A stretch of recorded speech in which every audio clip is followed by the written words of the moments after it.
तो लोग सचखंड जावांगे, जैसे दास मिल रहा था बच्चों से, संगत से। एक छोटा सा बालक अपनी माँ की गोदी में, अन्यों के गुरु जी सतलोक चलो न, चलो चलेंगे। मैंने कहा बेटा भाई विमान आवेगा जब चलेंगे, अभी विमान आने वाला है। तो यहाँ कहा कि पूरा विश्व, पूरा सभी प्राणी परमेश्वर के उस परम पद की परिचित हो जाएंगे। तो उसी के विषय में जैसे आपने कल भी सत्संग में सुना था, एक फ्लोरेंस नाम की भविष्यवक्ता अमेरिका की थी, वो भारत के संत के बारे में गुणगान कर रही है।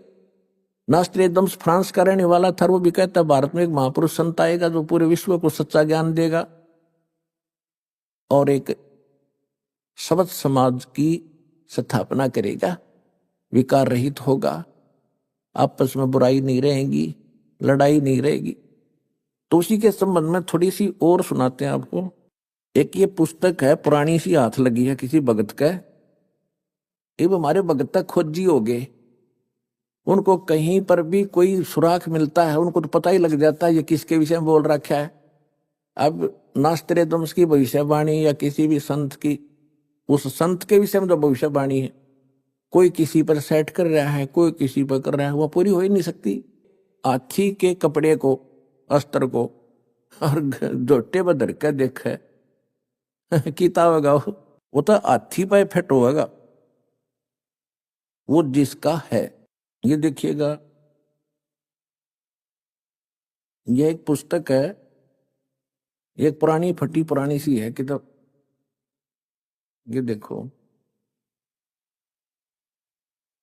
युग निर्माण की सुनिश्चित संभावना, ये तो इसका नाम है, टाइटल है। लेखक है इसका बलराम सिंह परिहार, प्रकाशक है युग निर्माण योजना, गायत्री तपोभूमि मथुरा से।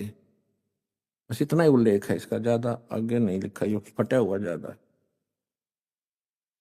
इसके पृष्ठ नंबर 19 पे यानी 19 पे क्या लिखा है कि स्वाधीनता यानी आजादी के 4 वर्ष बाद एक शक्तिशाली धार्मिक संस्था प्रकाश में आएगी और सारे संसार का उद्धार करेगी।